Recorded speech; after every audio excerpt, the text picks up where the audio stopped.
La iglesia celebra hoy la celebración litúrgica en memorial de San Quintín. El 31 de octubre la Iglesia Católica celebra este mártir. San Quintín fue hijo de un senador romano y bautizado por su amigo el Papa San Marcelino.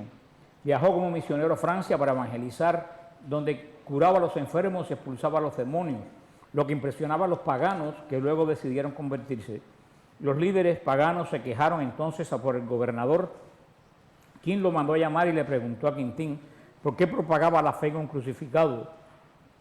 El santo respondió que esto era un honor mayor que ser hijo de un senador romano. El gobernador lo mandó a encadenar y azotar, pero por la noche las cadenas se soltaron y sin saber cómo se encontró libre ahí en la calle. Al día siguiente, Quintín continuó predicando, pero el gobernador lo volvió a arrestar y lo mandó a asesinar en el año 287. A mediados del siglo XVI, la corona francesa y española se enfrentaron en San Quintín, localidad francesa situada en la región de Picardia.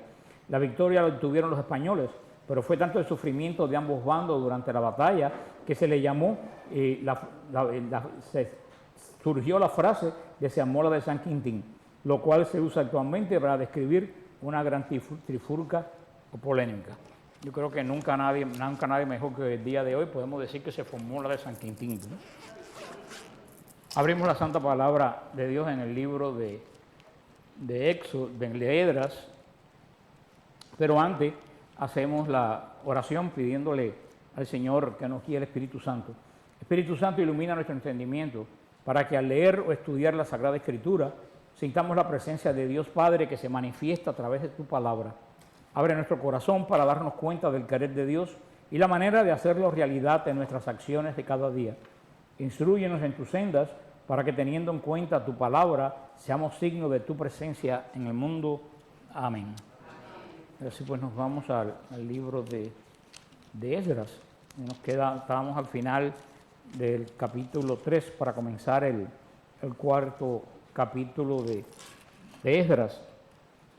En los versículos que hablamos en la semana pasada, que terminamos este capítulo, estuvimos leyendo el que le decían, celebraron asimismo la fiesta solemne de los tabernáculos, como está escrito, y los holocaustos cotidianos, según el rito de cada día. Además de esto, el holocausto continuo, las lunas nuevas, todas las fiestas solemnes del Señor. Vimos cómo la gente estaba llegando a la enseñanza de la palabra de Dios. Vimos ampliamente la semana pasada cómo habían edificado el altar y cómo después comenzarían a construir los simientes del templo. Vimos también en este capítulo 8 y 10, versículos 8 y 10 del capítulo 3, decía: en el segundo año de su venida a la casa de Dios en Jerusalén, en el segundo mes comenzaron la obra Zorobabel, hijo de Salatiel. Aparece este gran personaje que fue el que trajo los primer grupos de 50.000 judíos que regresaban a la tierra prometida. Cómo ellos pues echaron, nos dice estos versículos, cómo echaron los cimientos y se pusieron en pie con los sacerdotes vestidos con sus ropas y los levitas y cantaron las alabanzas del Señor. Hasta ese momento esas personas simplemente habían construido el altar y colocado los cimientos del templo. Pero ellos verdaderamente estaban tan emocionados que actuaron ya como si todo el templo estuviera edificado. No esperaron que el templo fuera edificado. Como hablamos la semana pasada, comenzaron por la adoración, porque puede estar un templo edificado, pero si no hay adoración, pues resulta que no es un templo. Y decía, cantaban alabando y dando gracias al Señor, y decían, porque eres bueno, porque para siempre su misericordia sobre Israel. Todo el pueblo aclamaba con gran júbilo y alababa al Señor, porque se echaban los cimientos de la casa del Señor. En este grupo pertenecía un gran grupo de jóvenes que nunca habían contemplado el templo de Salomón. Por eso decía el versículo 2 y 13. Muchos de los sacerdotes, levitas y jefes de la familia, ancianos que habían visto la primera casa, al ver cómo echaban los cimientos de esta casa, lloraban en alta voz, mientras muchos daban grandes gritos de alegría. No se podía distinguir el clamor de los gritos de alegría de las voces de llanto, porque clamaba el pueblo con gran júbilo, y el ruido se oía hasta lejos. O sea que había dos grupos presentes en este servicio religioso de dedicación del templo. Estaban los más jóvenes, que nunca habían visto el antiguo templo, y para ellos esto era una experiencia nueva. Y este entusiasmo en la juventud era lo que los hizo alabar a Dios. Y estaba el otro grupo que estaba formado por los ancianos. Ellos recordaban el templo de Salomón en toda su belleza. Y muchos habrán dicho seguramente, este templo segundo no es nada comparado con el otro. Y verdaderamente el templo no fue más nunca comparado con el de Salomón. El templo que esta gente va a construir fue un templo bastante modesto. No es hasta Herodes el Grande, bastantes cientos de años después, que Herodes pues hermosea este pequeño templo que va a construir Zorobabel. Y así entramos al libro cuarto del libro de Esdras. Y dice el libro capítulo 4, versículo 1. Cuando los enemigos de Judá y de Benjamín se enteraron de que los deportados estaban edificando un santuario al Señor Dios de Israel, se presentaron a Zorobabel y a Josué y a los cabezas de familia y les dijeron: vamos a edificar junto con ustedes, porque como ustedes buscamos a su Dios y le sacrificamos desde los tiempos de Asaradón, rey de Asiria, que nos trajo acá. Zorobabel, Josué y los restantes cabezas de familias de Israel le contestaron: no podemos edificar juntos nosotros y ustedes un templo a nuestro Dios. A nosotros solo nos toca construir para el Señor Dios de Israel, como los ha mandado el rey de Persia. Entonces el pueblo de la tierra se puso a desanimar al pueblo de Judá y a atemorizarlos para que no siguieran edificando. Sobornaron contra ellos a algunos consejeros para hacer fracasar el proyecto. Así, durante todo el tiempo de Ciro, rey de Persia, hasta el reinado de Darío, rey de Persia. Que el Señor añada bendición a su santa palabra. La opinión al programa de reedificación, o sea que todo parece que iba muy bien. Tanta emoción, tanto tocar trompeta, formar el altar, hacer el sacrificio, pero enseguida comenzó la oposición. Siempre todas las cosas santas tienen oposición. La misma Santa Teresa lo decía a todas sus hijas, como que cuando un monasterio se construía fácilmente, ella sabía que eso no iba a funcionar, porque las cosas de Dios siempre tienen oposición.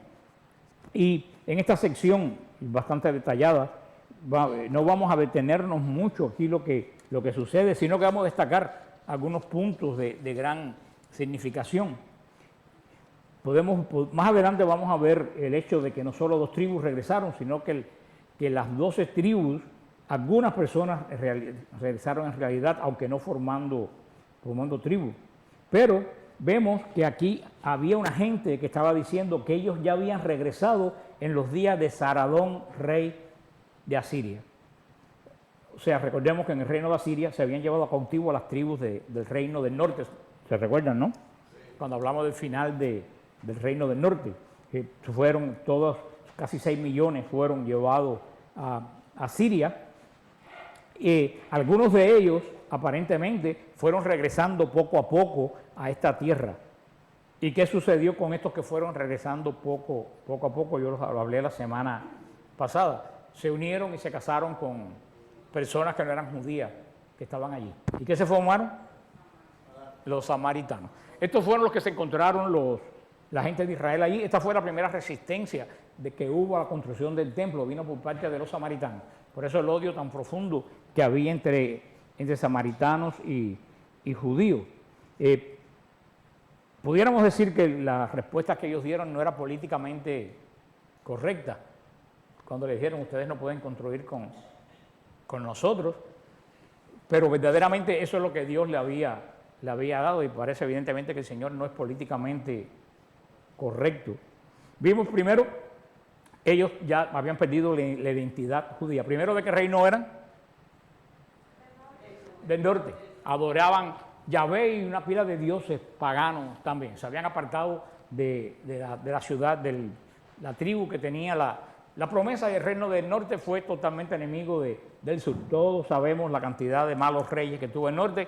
Terminamos estudiando a la infame Jezabel, a Ocosías, tan malo como su madre. Vemos cómo es lo que dice San Pablo, y yo he recordado tanto estos días, ¿qué puede haber entre Cristo y las tinieblas?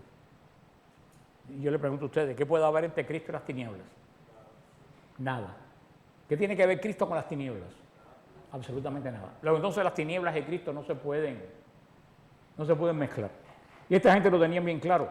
Esta gente que ni eran adoradores de Dios ni eran paganos, eran gente peor, no eran absolutamente nada, como tantos católicos que hay hoy en día, que no son ni una cosa ni son otras. Esta gente no, lo que sí estaban seguros que no eran herederos del pacto de Israel. Por un lado, no era posible que esta gente construyera en el templo. Nada que sea impuro puede construir la casa de Dios. Una cosa que era tan realmente santa para los judíos. Y por otra parte tenemos que el rey Darío dio permiso para construir ¿a quién? A los judíos, no a los otros de Israel. El permiso fue para los judíos, a los que le dijo, váyanse ahora. Los otros habían venido muchos años antes, sin ningún tipo de permiso. Por eso es que los judíos que habían venido con Zorobabel le dieron esta respuesta no políticamente correcta. Le dijeron, ustedes ni tienen permiso, ni son parte de nuestro pueblo, porque ustedes se separaron de nosotros. Ustedes no pueden construir el templo de Dios. Dios y lo impuro no tienen absolutamente nada que ver. Si esta gente llega a ser políticamente correcta y aceptan a esta gente, ¿tú sabes que hubiera parado el templo de Jerusalén? En lo mismo del templo de Israel. Hubiera terminado en un templo pagano, adorando dioses paganos. Por eso ellos hicieron muy bien, no tiene que ver nada a Dios y las tinieblas. Ellos hicieron muy bien en no aceptar a esta gente que no estaban en la pureza de la fe, sino que venían aquí a corromper a los creyentes. Y vemos que a partir de ahí, esta gente que vinieron, que querían ser aliados, ¿en qué se convirtieron? En enemigos. Lo importante aquí es verdaderamente la reacción de los pobladores de la tierra. Es la actitud humana que entra en conflicto con la palabra de Dios. Así que vemos dos cosas aquí. Una actitud humana y ¿qué cosa? Y la palabra de Dios. Siempre las actitudes humanas y la palabra de Dios van a entrar en conflicto. Y en la vida de ustedes y en la vida mía, en toda la vida de nosotros. Hoy en día hay un tremendo conflicto entre las actitudes humanas y la palabra de Dios. Hoy en día las actitudes humanas van contrarias a la palabra de Dios. Entonces tú tienes un conflicto en tu vida, ¿a quién me ajusto? ¿A las actitudes humanas? A la palabra de Dios. Si te ajustas a la palabra de Dios, créeme que todo el mundo se va a volver enemigo tuyo. Los de afuera y peor los de adentro. Porque adentro hay muchísima gente que no se ajustan a la palabra de Dios, que están tan corrompidos como los samaritanos y tan pervertidos como los samaritanos de esta época de aquí. Pero sobre todo tenemos que tener claro, y vuelvo a decir, no hay absolutamente nada que ver con la actitud humana y la palabra de Dios. Las dos no pueden convivir en un ser humano. Y de ahí viene la respuesta, que hay que ser radical. Y el que es radical no puede ser políticamente correcto. Y el políticamente correcto no va a agradar a las personas que no tienen en su cabeza absolutamente nada más que, como dicen en Puerto Rico, pajarito preñado, ¿no? Entonces, esta gente que tienen actitudes humanas, ¿qué fue lo que hicieron? Intimidaron al pueblo de Judá. ¿Y lo presionaron para qué? Para que no siguieran construyendo. Si ustedes no construyen como yo quiero, tú no vas a construir. O sea, vemos que en esta actitud, tú sabes lo que vemos, que esta gente nunca habían dejado de ser enemigos de Israel. Esta gente vinieron con la sonrisa, pero por dentro que traían es veneno. Nunca habían sido enemigos de Israel. Por eso cuando Israel los descubrió, le dijo, no, ustedes no pueden construir con nosotros. Le salió todo ese tipo de amistad, era una amistad fingida, porque en cuanto fueron rechazados, se pusieron a combatir contra Israel. Una persona que es sincera se hubiera puesto a pensar y ha dicho, bueno, esta gente tiene razón, voy a arrepentirme, voy a pedir que un baño de purificación y entrar a formar parte del pueblo de Israel, pero ellos no querían formar parte del pueblo de Judá, que es lo que ellos querían, imponer su criterio. Es lo que ellos querían. Ellos no querían ser parte de esa obra. Ellos querían imponer un criterio. Tanto como lo que vemos en la iglesia, que vienen a la iglesia y quieren imponer un criterio, aunque vaya en contra de la palabra de Dios. Y si ellos no imponen su criterio, te destruyen. Sigue en el versículo 4. Entonces el pueblo de la tierra se puso a desanimar al pueblo de Judá y a atemorizarlos para que no siguieran edificando. Sobornaron contra ellos algunos consejeros para hacer fracasar su proyecto. Así durante todo el tiempo de Ciro, rey de Persia, hasta Darío, no se hizo absolutamente nada. O sea que llegaron, hicieron el altar, pusieron los cimientos, adoraron, se llenaron de emoción. ¿Y qué pasó? Ahí se quedó el asunto. Enseguida surgieron los de afuera que sobornaron ¿a quién? A los de adentro. A los de adentro. Por eso vemos verdaderamente que todo esto, lo que yo le he dicho continuamente, que no hay una gran diferencia entre la gente de esa época y nosotros en estos momentos. Sobornaron contra ellos algunos consejeros para hacer fracasar el proyecto. O sea, ¿ellos tenían temor de Dios? No, ellos tenían una agenda. Y esa agenda es la que traían a implantar entre el pueblo de Dios. Dice en el capítulo 6, bajo el reinado de Jerjes, al comienzo de su reinado, presentaron ellos por escrito una denuncia contra los habitantes de Judá y Jerusalén. ¿Quién es esta gente y los malos consejeros? En tiempo de Artajerjes, Mitridates, Tabel y demás colegas suyos escribieron contra Jerusalén Artajerjes, rey de Persia. El texto del documento estaba redactado en escritura aramea y en lengua aramea. El gobernador Rehum y un secretario Sinsai escribieron una carta al rey Artajerjes en contra de Jerusalén. El gobernador Rehum, el secretario Sinsai y demás colegas, los jueces y los legados, funcionarios persas, la gente de Uruk, de Babilonia y de Susa, es decir, los elamitas y los restantes pueblos que el gran Asurbanipal deportó y estableció en las ciudades de Samaria y en el resto de la Transeufratina. Esta es la copia de la carta que le enviaron al rey Artajerjes, tus servidores, la gente de Transeufratina. Ha de saber el rey de los judíos que subieron de tu lado, ha de saber el rey que los judíos que subieron de tu lado hacia nosotros y llegaron a Jerusalén, están reconstruyendo en esta ciudad rebelde y perversa, tratan de levantar las murallas y ya han echado los cimientos. Sepa pues el rey que si esta ciudad se reconstruye y levantan sus murallas, no se pagarán más impuestos, contribución ni peaje. Y al fin esta ciudad perjudicará a los reyes. Y puesto que nosotros comemos la sal del palacio y nos resulta intolerable ver esta afrenta que se hace al rey, enviamos al rey esta denuncia, para que se investigue en las memorias de tu padre. En estas memorias encontrarás y descubrirás que esta ciudad es una ciudad rebelde, molesta para los reyes y las provincias, y que en ella se han fomentado insurrecciones desde tiempos antiguos. Por este motivo fue destruida esta ciudad. Nosotros informamos al rey que si esta ciudad se reconstruye y se levantan sus murallas, bien pronto ya no tendrás más territorio en la Transeufratina. El rey envió esta respuesta. Pero estamos viendo la carta. Hermano, nada ha cambiado en el mundo. La gente de los chivatos, como le dicen, y los arrastrados existen en toda la historia de la humanidad, solo que ahora usan internet y usan cuello y corbata. Esta gente son como mucha gente que yo conozco dentro de la iglesia. Si la cosa no se hace como yo quiero, no se hace. Los saboteo, los boicoteo y no se hace. No sé si ustedes conocen a alguna de esta gente, pero yo sí tengo en mi mente unas cuantas personas en la mente en este momento. O sea que este elemento es el mismo, porque el Señor que los mueve es exactamente el mismo. O sea, presentaron a Jerusalén. Ellos habían regresado con permiso, pero presentaron a Jerusalén como una ciudad rebelde.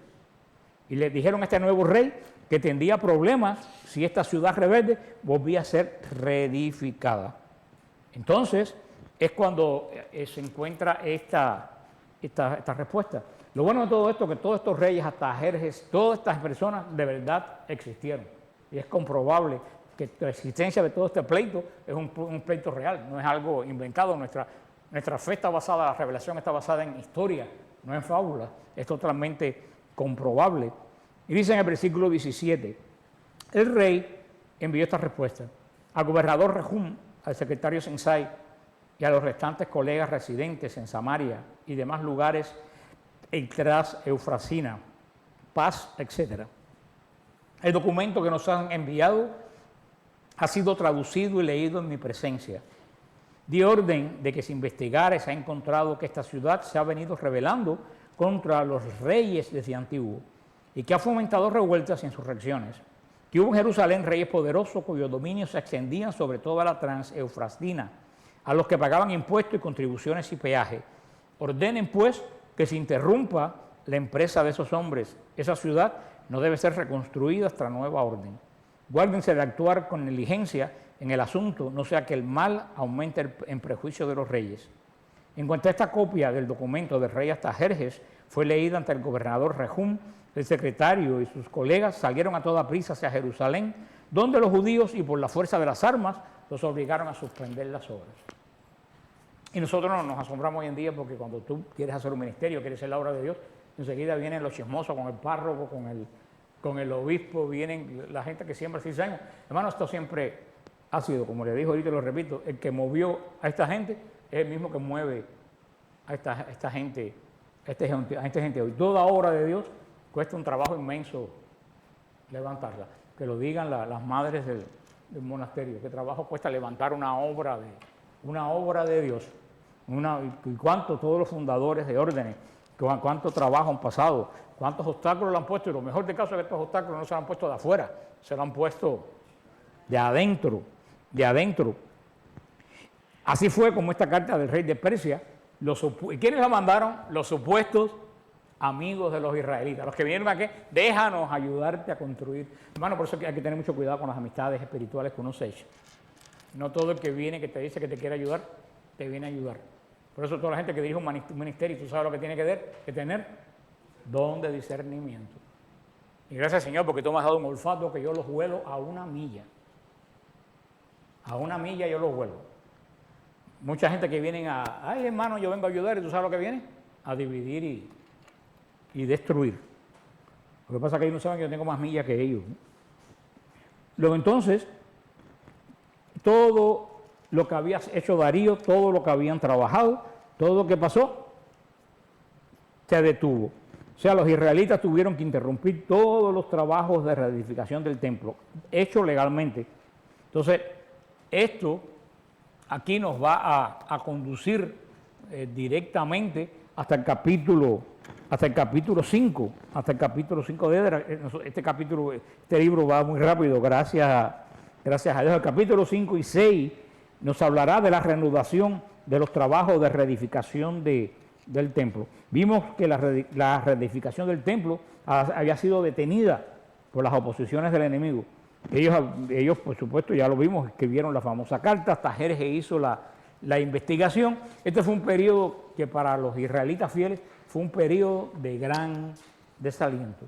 Tú te imaginas que dejes tu casa, dejes tus bienes en Babilonia, que estaban tan cómodos, atraviesen todo el desierto, se emocionen que van a construir la casa del Señor. ¿Y qué es lo que te dicen? Para. 5 o 6 años tuvieron sin poder construir la obra de Dios. Fue un periodo de gran desaliento. No solo abandonaron las obras de reconstrucción, sino que yo estoy seguro que muchos se sintieron tentados a abandonar el proyecto, pensando que esa era la mejor manera de resolver sus problemas. Y verdaderamente hoy muchas veces hay la tentación siempre de decir tiro la toalla, pero verdaderamente sabemos que quien tiene la última palabra es el Señor. Y uno no puede escaparse de los problemas, uno tiene que enfrentar los problemas. Afortunadamente, en esta ocasión la gente no huyó de aquel lugar, se quedaron. ¿Y tú sabes qué hicieron? Llamaron a los profetas Ageo y Zacarías.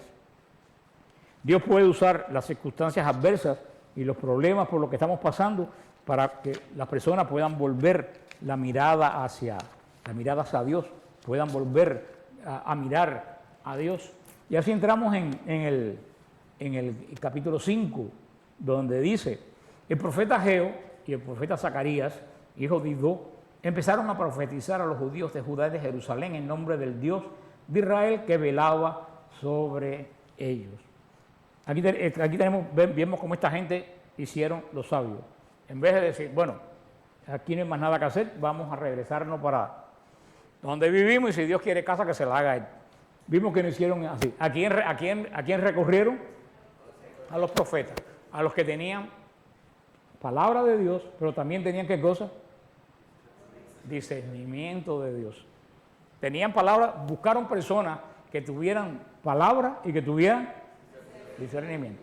Cuando estas situaciones similares están andando en nuestra vida en la iglesia, tenemos que irnos a personas que tengan palabra de Dios y que tengan discernimiento. Depende a quién tú te arrimes y tú oigas que digan, es como tú vas a seguir desalentándote, que es lo que quiere el enemigo, o verdaderamente pues tú vas a perseverar. Sigue diciendo, con esto, en el versículo 2, con esto Zorobabel, hijo de Sealtiel, y Josué, hijo de Josadac, se decidieron a reanudar la construcción del templo de Dios en Jerusalén. Los profetas de Dios estaban con ellos apoyándolos. Por entonces, Tatenai, sátrapa de Transeufratina. ¿Qué cosa es Transeufratina? ¿Viene de qué palabra viene Transeufratina? Trans y qué? Y Éufrates. Era la región que estaba del Éufrates para allá. O sea, lo que es hoy Siria hasta llegar a Israel. Esta parte de Transeufratina. Por entonces Tanai, sátrapa de Transeufratina, Setar-Bosnai y sus colegas vinieron donde ellos le preguntaron, ¿quién les ha autorizado a construir este templo y a rematar el santuario? ¿Cómo se llaman los hombres que construyen este edificio? Pero los ojos de su Dios velaban sobre los ancianos de los judíos y no se los obligó a suspender la obra en espera que llegara un informe a Darío y volviera un decreto oficial sobre este asunto. Copia de la carta que Tatenai, sátrapa de Transeufratina, y sus colegas, las autoridades de Transeufratina, remitieron al rey Darío, le enviaron un escrito de este temor. Al rey Darío, paz completa. Sepa el rey que nosotros hemos ido a la provincia de Judá, al templo del gran Dios. Se está construyendo con piedras sillares, se recubren de madera las paredes, la obra se ejecuta cuidadosamente y adelanta en sus manos. Hemos preguntado a estos ancianos y le hemos dicho, ¿quién los ha autorizado a construir este templo y a rematar este santuario? Les hemos preguntado además sus nombres para informarte de ellos. Te damos pues por escrito los nombres de los hombres que están al frente de ellos. Ellos nos han dado esta respuesta. Nosotros somos servidores del Dios del cielo y de la tierra. Estamos reconstruyendo un templo que estuvo en pie anteriormente durante muchos años y que un gran rey de Israel construyó y acabó. Pero nuestros padres irritaron al Dios del cielo y él los entregó en manos de Nabucodonosor, el caldeo, rey de Babilonia. Sin embargo, el año primero de Ciro, rey de Babilonia, el rey Ciro dio autorización para reconstruir este templo de Dios. Además, el rey Ciro mandó sacar del santuario de Babilonia los utensilios de oro y plata del templo de Dios que Nabucodonosor había quitado del santuario de Jerusalén y había llevado el santuario de Babilonia y entregárselo a un hombre llamado Sesbazar, a quien nombró sátrapa. Y le dijo, toma los utensilios, vete a llevarlos al santuario de Jerusalén y que se ha reconstruido el templo de Dios en su emplazamiento. Vino pues el tal Sesbazar y echó los cimientos del templo de Dios en Jerusalén y desde entonces hasta el presente se viene reconstruyendo, pero no está acabado. Ahora pues, si le place al rey, investigues en el departamento del tesoro del rey de Babilonia si es verdad que el rey Ciro dio autorización para reconstruir este templo de Dios en Jerusalén y que se nos remita la decisión del rey sobre este asunto. O sea, había habido un cambio de rey, ya no estaba el rey, ya no estaba Ciro, Ciro había muerto y después de una serie de, pasaron varios reyes de una serie de tumultos por quedarse con la corona de Babilonia. La corona llegó a manos de otro gran rey babilónico, el rey Darío, que también es conocido en toda la historia. Y vemos que estos hombres, los ancianos de Israel, le hicieron esta carta que acabamos de leer. Pero aquí vemos que el tiempo que pasaron en Babilonia no les sirvió de vano, no lo perdieron.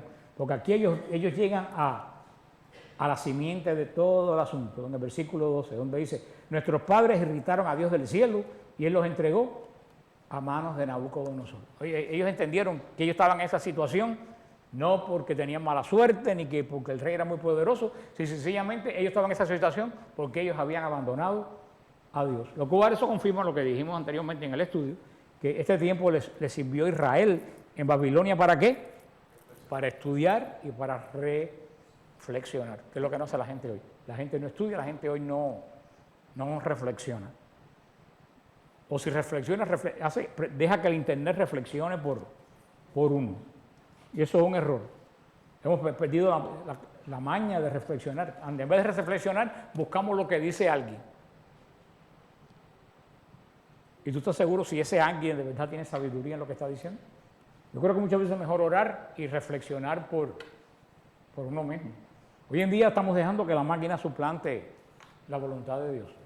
Todo lo buscamos inmediatamente a ver qué dijeron ya. ¿Y qué hace cuando nosotros buscamos lo que ya dijeron ya? ¿Qué hacen nosotros? Impide que no pensemos. Hermano, cuando se deja de pensar se pierde la capacidad de reflexionar. Hoy en día yo veo a poca gente reflexionando. En realidad todo el mundo busca la información, a ver qué pasó anteriormente. Y cada experiencia de cada persona es totalmente diferente a la experiencia de otra persona. Cada situación es totalmente diferente de la otra situación. Vemos que este tiempo que pasaron, estos 70 años que pasaron estas personas en Babilonia, de verdad que lo dedicaron a reflexionar por qué nosotros estamos en esta situación. No sé cuántas personas en una situación extraña en la vida, en una situación mala en la vida, se sentaría a pensar por qué yo he llegado a esta situación, en vez de buscar enseguida en el internet qué soluciones hay para la situación. Hay veces que como Israel hay que reflexionar, no tan como los huesos secos, que hacían los huesos secos, lamentarse, ay, qué seco estamos, ay, qué seco. Estaba seco en los huesos todo menos la lengua, que es lo último que se seca. Nos sentamos como los huesos secos. Y la queja lleva a algún lugar. Yo nunca he visto que la queja lleve a ningún lugar. ¿Tú sabes lo que lleva a algún lugar? La reflexión. Hoy en día nos reflexionamos. Yo creo que tenemos que hacer como Israel. Cualquier situación que pase en nuestra vida, en la nación, en la iglesia, tenemos que ponernos a reflexionar qué nos ha llevado a esto. Porque las cosas no llegan pum por sí solas. Todas las cosas vienen en un proceso de decadencia o de lo que sea, en la iglesia, en la nación. Esto que estamos viendo en la iglesia ahora no pasó ayer. Todo esto es un largo proceso de decadencia. Un largo proceso de decadencia. Lo que estamos viendo en Estados Unidos, esto no es la Clinton ni es Obama. Es un largo proceso de decadencia. Que no viene de ahora, que proviene desde los finales de los años 50. Eso es lo que algunas... Claro, está hablando, haciendo la salvedad. Eso es lo que algunas personas llaman, nosotros todavía en el término, pero no tiene nada que ver con esto, pero se puede aplicar, el socialismo fabiano. Ustedes no han oído hablar de socialismo fabiano. No saben lo que es, búsquenlo. Socialismo fabiano es un tipo de socialismo que dice, nosotros no destruimos por la fuerza, nosotros infiltramos y te damos tiempo a que el asunto crezca. ¿Por qué se llama socialismo fabiano? ¿No sabe por qué se llama socialismo fabiano? Porque hubo un general romano de la época de los Césares que se llamó Fabio. ¿Y ustedes saben qué es lo que hacía Fabio? Fabio no contrató guerreros hombres.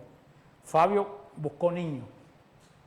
Y cuando Fabio buscó niños, todo el mundo se reía de él. Decía que tú vas a hacer con un ejército de niños. Y la gente se rió, pero ¿tú sabes lo que hizo Fabio? Con mucha paciencia, 20 o 30 años, lo formó a su forma. Y cuando fueron hombres, arrasaron.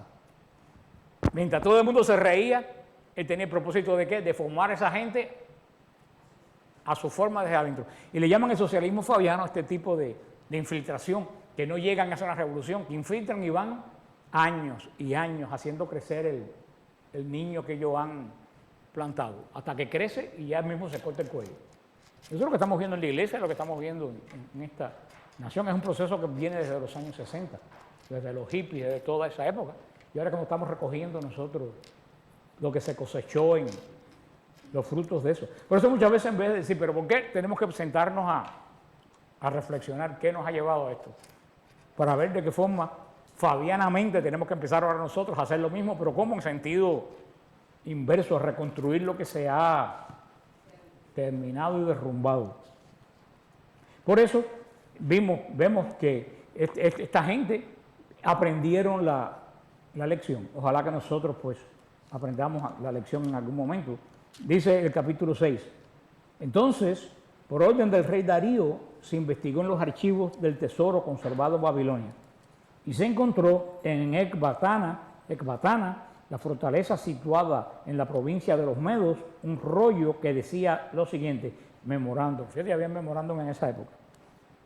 El año primero del rey Ciro, el rey Ciro ordenado, templo de Dios en Jerusalén, referencia. Construyas el templo como lugar donde se ofrezcan sacrificios y echen sus cimientos. Su altura será de 60 codos y de 70 codos su anchura. Habrá 3 hileras de piedras de sillería y una de madera. Los gastos serán costeados por la casa del rey. Además serán restituidos los utensilios de oro y plata del templo de Dios que Nabucodonosor sacó del santuario de Jerusalén y se llevó a Babilonia para que todo vuelva a ocupar su lugar en el santuario de Jerusalén y vuelva a ser colocado en el templo de Dios. Ahora pues, Sitatenai, sátrapa de Transeofratina, Setar-Bosnai y ustedes, sus colegas, las autoridades de Transeofratina, retírense de allí. Dejen trabajar en ese templo de Dios al sátrapa de Judá y a los ancianos de los judíos y que reconstruyan este templo de Dios en su emplazamiento. Estas son mis órdenes acerca del proceder de ustedes con los ancianos de Judá para reconstrucción de este templo de Dios. De los fondos reales de los impuestos de la Transeofrautina se les pagarán a estos hombres los gastos exactamente y sin interrupción.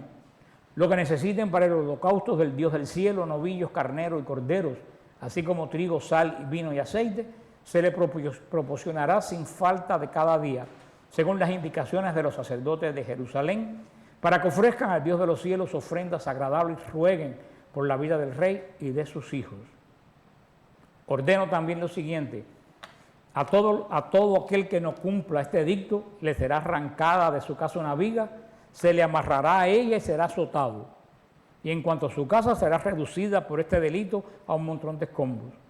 Y el Dios que ha puesto allí la morada de su nombre, aplaste a todo aquel rey